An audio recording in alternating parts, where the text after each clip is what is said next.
Tutorial Kuliah Hukum Lingkungan. Topik ke-17 dari 24 topik. Pelibatan masyarakat hukum adat dalam pengelolaan lingkungan hidup. 1. Disediakan di channel Global Tutorial. Pembangunan yang dilaksanakan di berbagai bidang, bertujuan untuk meningkatkan kesejahteraan umat manusia. Demikian juga pembangunan yang dilaksanakan Indonesia.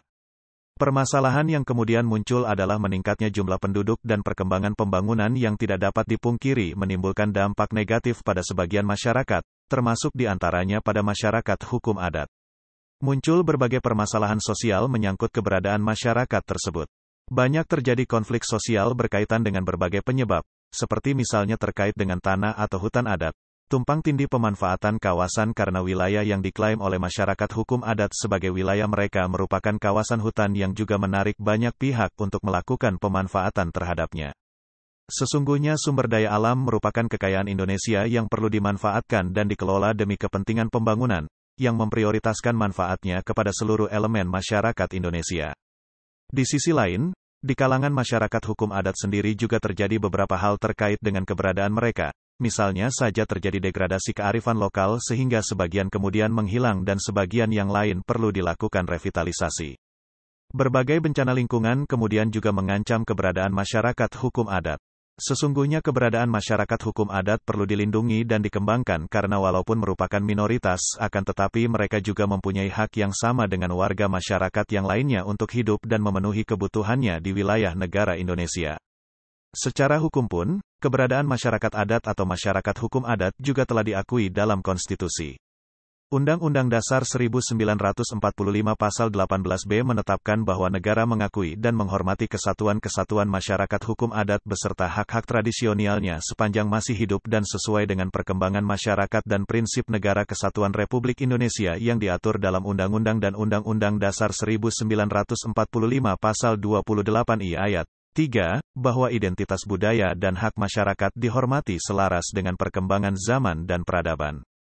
Di dalam Undang-Undang Nomor 32 Tahun 2009 tentang Perlindungan dan Pengelolaan Lingkungan Hidup, terdapat ketentuan-ketentuan berkaitan dengan keberadaan masyarakat hukum adat.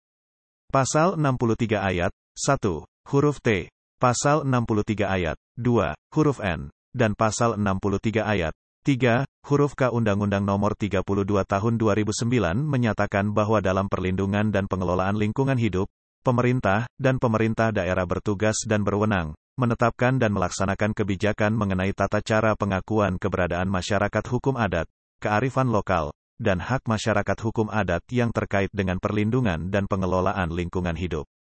Pembangunan yang berwawasan lingkungan hidup, yaitu pembangunan yang dilaksanakan sebagai upaya sadar dan berencana, mengelola sumber daya alam secara bijaksana, dengan menjaga keserasian antar berbagai usaha atau kegiatan dan dengan mengikut sertakan berbagai elemen masyarakat.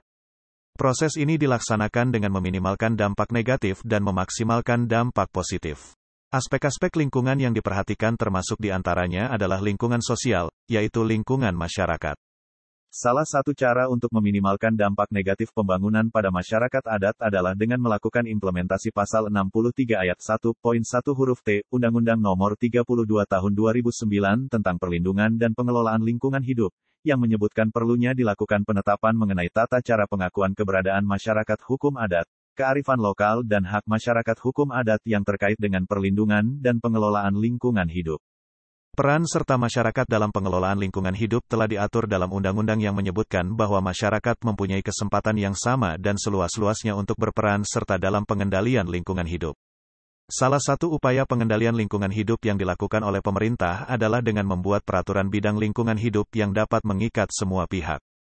Data mengenai kondisi empiris eksistensi masyarakat hukum adat, kearifan lokal, dan hak masyarakat hukum adat terkait dengan perlindungan dan pengelolaan lingkungan hidup diperoleh melalui studi kepustakaan yang meliputi literatur dan penelitian.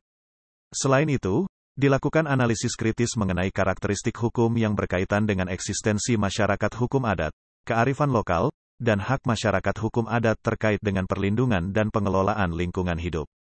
Paparan ini juga mendasarkan hasil konsultasi publik untuk memperoleh masukan dan tanggapan dari berbagai pemangku kepentingan, stakeholders, guna memperkaya materi terkait dengan eksistensi dan peran masyarakat hukum adat dalam pengelolaan lingkungan hidup. Pengertian masyarakat hukum adat, secara garis besar menunjuk pada masyarakat yang dapat diidentifikasikan sebagai 1. Penduduk asli, 2. Kaum minoritas, dan 3. Kaum tertindas atau termarginalkan, karena identitas mereka yang berbeda dari identitas yang dominan di suatu negara atau wilayah. Selain itu, masyarakat hukum adat dapat juga disebut sebagai kelompok orang yang hidup dalam kesatuan-kesatuan wilayah yang bersifat lokal dan terpencar serta kurang atau belum terlibat dalam jaringan dan pelayanan, baik sosial, ekonomi, maupun politik. Bertolak dari sejumlah deskripsi tersebut, masyarakat hukum adat dapat dikategorikan sebagai masyarakat yang mempunyai ciri-ciri sebagai berikut. 1. Berbentuk komunitas kecil, tertutup dan homogen. 2. Pranata sosialnya bertumpu pada hubungan kekerabatan. 3. Pada umumnya terpencil secara geografis dan relatif sulit dijangkau. 4. Pada umumnya masih hidup dalam sistem ekonomi subsistem. 5. Peralatan dan teknologi sederhana. 6. Ketergantungan pada lingkungan hidup dan sumber daya alam setempat relatif tinggi. Dan 7. Terbatasnya akses pelayanan sosial, ekonomi, dan politik. Jika bertolak dari ciri-ciri tersebut, maka demi peningkatan kualitas hidup dan kesejahteraan masyarakat hukum adat secara bertahap sebagaimana masyarakat Indonesia pada umumnya mereka berhak memperoleh kesempatan untuk berperan aktif dalam pembangunan.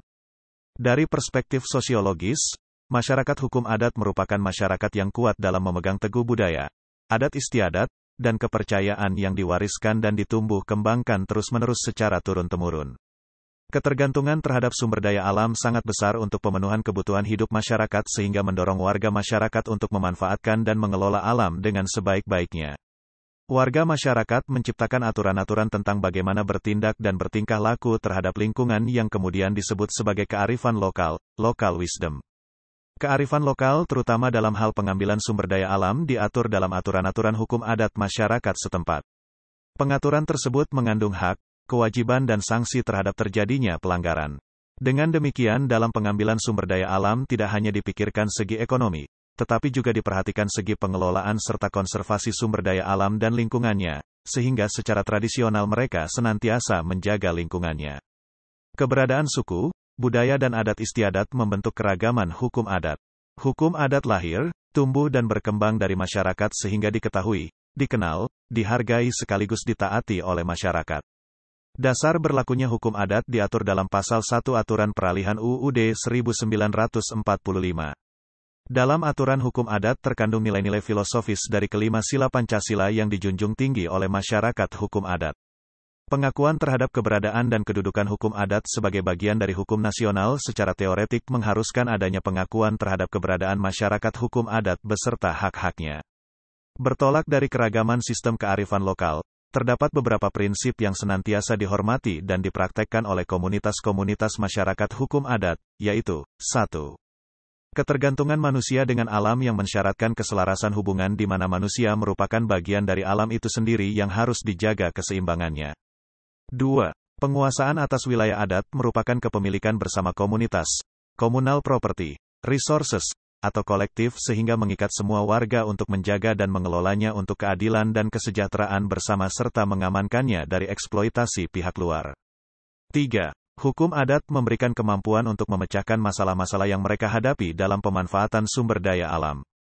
4. Sistem alokasi dan penegakan hukum adat untuk mengamankan sumber daya alam milik bersama dari penggunaan berlebihan baik oleh masyarakat sendiri maupun oleh orang luar komunitas. Perlindungan dan pengelolaan lingkungan hidup menurut Undang-Undang Nomor 32 Tahun 2009 adalah upaya sistematis dan terpadu yang dilakukan untuk melestarikan fungsi lingkungan hidup dan mencegah terjadinya pencemaran dan atau kerusakan lingkungan hidup yang meliputi perencanaan, pemanfaatan, pengendalian, pemeliharaan, pengawasan, dan penegakan hukum. Upaya sistematis tersebut dilandaskan pada konsep pembangunan berkelanjutan, suatu konsep yang mendasari hukum lingkungan sebagaimana tertuang dalam Undang-Undang Nomor 32 Tahun 2009. Pembangunan berkelanjutan merupakan konsep pengelolaan lingkungan hidup yang didefinisikan sebagai upaya sadar dan terencana yang memadukan aspek lingkungan hidup, sosial dan ekonomi ke dalam strategi pembangunan untuk menjamin keutuhan lingkungan hidup serta keselamatan, kemampuan, kesejahteraan, dan mutu hidup generasi masa kini dan generasi masa depan. Konsep ini mengandung dua unsur, 1. Kebutuhan, khususnya kebutuhan dasar bagi golongan masyarakat yang kurang beruntung, yang amat perlu mendapatkan prioritas tinggi dari semua negara. 2. Keterbatasan. Penguasaan teknologi dan organisasi sosial harus memperhatikan keterbatasan kemampuan lingkungan untuk memenuhi kebutuhan manusia pada saat ini dan di masa depan. Secara teoretik, keberhasilan implementasi pembangunan berkelanjutan sesungguhnya memerlukan dipenuhinya 4 syarat pemeliharaan lingkungan. Perwujudan keadilan sosial, demokratisasi, dan pemenuhan kebutuhan dasar. Sudarto P. Hadi menjabarkan syarat tersebut dengan menyatakan bahwa keberhasilan pembangunan berkelanjutan menghendaki adanya pemihakan kepada perlindungan lingkungan, penduduk miskin, demokrasi, transparansi dan masyarakat lokal. Dengan perkataan lain, keberhasilan implementasi pembangunan berkelanjutan antara lain ditentukan oleh pelibatan masyarakat lokal dengan kearifan lokalnya. Berangkat dari pemikiran inilah terlihat bahwa sesungguhnya keberadaan masyarakat lokal dengan kearifan lokalnya menjadi penting. Mengingat pentingnya peran masyarakat hukum adat dalam perlindungan dan pengelolaan lingkungan hidup, maka adalah menjadi keharusan bagi pemerintah untuk melibatkan masyarakat hukum adat dalam upaya perlindungan dan pengelolaan lingkungan hidup sebagaimana diatur dalam Undang-Undang Nomor 32 Tahun 2009 tentang Perlindungan dan Pengelolaan Lingkungan Hidup. Berkaitan dengan hal di atas, maka Pasal 63 Ayat 1, huruf T, Pasal 63 Ayat 2, huruf N, dan Pasal 63 Ayat 3, huruf K Undang-Undang Nomor 32 Tahun 2009 menyatakan bahwa dalam perlindungan dan pengelolaan lingkungan hidup, pemerintah dan pemerintah daerah bertugas dan berwenang, menetapkan dan melaksanakan kebijakan mengenai tata cara pengakuan keberadaan masyarakat hukum adat, kearifan lokal, dan hak masyarakat hukum adat yang terkait dengan perlindungan dan pengelolaan lingkungan hidup. Hal ini berarti bahwa Undang-Undang Nomor 32 Tahun 2009 ini mengamanatkan agar pemerintah segera menetapkan dan melaksanakan kebijakan yang berkaitan dengan tata cara pengakuan masyarakat hukum adat, kearifan lokal, serta hak-hak yang dimiliki masyarakat hukum adat dalam konteks perlindungan dan pengelolaan lingkungan hidup. Secara terpisah dalam kajian teoretik terdapat 3 landasan utama perlunya pengakuan dan penghargaan terhadap peran masyarakat hukum adat dalam perlindungan dan pengelolaan lingkungan hidup, yaitu landasan filosofis, landasan yuridis, landasan sosiologis. Landasan filosofis. Sebagai bagian dari manusia pada umumnya, masyarakat hukum adat merupakan makhluk ciptaan Tuhan Yang Maha Esa yang mengemban tugas mengelola dan memelihara alam semesta dengan penuh ketakwaan dan tanggung jawab untuk kesejahteraan umat manusia. Masyarakat hukum adat juga memiliki hak asasi untuk menjamin keberadaan harkat dan martabat kemuliaan dirinya serta keharmonisan lingkungannya. Hak ini tidak dapat dialihkan. Dalam konteks lingkungan hidup, setiap manusia berhak untuk mendapatkan lingkungan hidup yang baik dan sehat. Selain memiliki hak asasi, setiap orang juga memiliki kewajiban untuk memelihara lingkungan untuk kepentingan generasi kini dan mendatang. Hal itu sudah disepakati secara internasional melalui Deklarasi Stockholm 1972. Adalah kenyataan bahwa masyarakat hukum adat adalah unsur pembentuk bangsa sehingga upaya perlindungan dan penghormatan terhadap mereka harus diletakkan dalam rangka menjaga kelangsungan bangsa dan bukan dalam rangka melakukan konservasi sosial. Justru pemerintah memiliki kewajiban untuk mengembangkan dan memajukan kehidupannya. Pandangan deep ekologi sangat tercermin di dalam sikap hidup dan budaya masyarakat hukum adat. Pandangan deep ekologi yang dipegang memberi implikasi bahwa masyarakat hukum adat merupakan satu kesatuan dengan alam sekitarnya sehingga mereka memiliki peran yang sangat penting dalam upaya perlindungan dan pengelolaan lingkungan hidup. Pandangan deep ekologi yang seperti inilah yang seharusnya disosialisasikan oleh pemerintah kepada warganya. Landasan yuridis. Secara tersebar, sebenarnya hukum nasional Indonesia telah memberi pengakuan eksistensi masyarakat hukum adat. Landasan sosiologis. Masyarakat hukum adat merupakan masyarakat dengan bentuk komunal, di mana segala bidang kehidupan selalu dilandasi oleh kebersamaan. Masyarakat hukum adat menunjukkan hubungan yang erat dalam hubungan antar personal dan proses interaksi sosial yang terjadi antar manusia tersebut menimbulkan pola-pola tertentu yang disebut dengan adat. Manusia pada dasarnya ingin hidup teratur dan kemudian setiap kelompok dalam masyarakat tersebut memiliki pengertian yang berbeda terhadap pengertian teratur. Keteraturan tersebut diperlukan untuk mengatur perilaku manusia dalam kelompok manusia, dan hal inilah yang menguatkan konsep-konsep dan nilai-nilai komunal dalam masyarakat tersebut.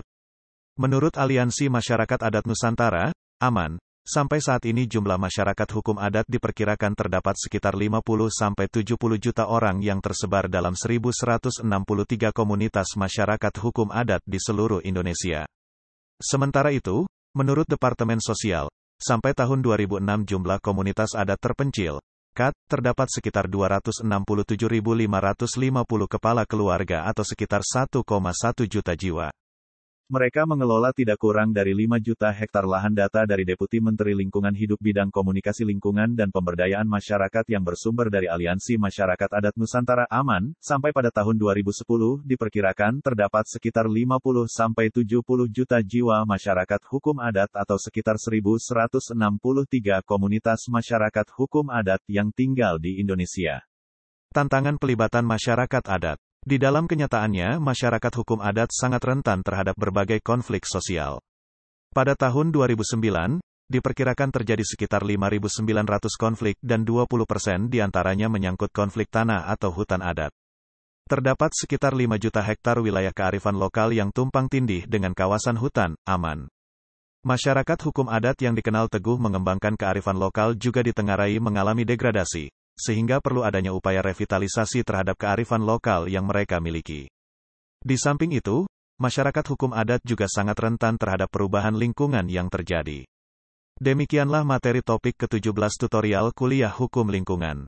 Channel Global Tutorial dipastikan sangat bermanfaat bagi siapa saja yang ingin menambah wawasan, termasuk mahasiswa perguruan tinggi negeri dan swasta manapun di Indonesia. Video tutorial juga dituturkan dan disubtitelkan agar dapat ditonton, dibaca sambil didengarkan. Jangan khawatir jika belum langsung paham. Untuk pemahaman yang lebih baik, putar dan dengarkan video ini berulang-ulang. Subscribe dan like, agar Anda mendapatkan update tutorial lainnya. Bagikan juga link video ini, agar teman lain juga mendapatkan manfaat channel ini. Sekian dan terima kasih. Sampai jumpa.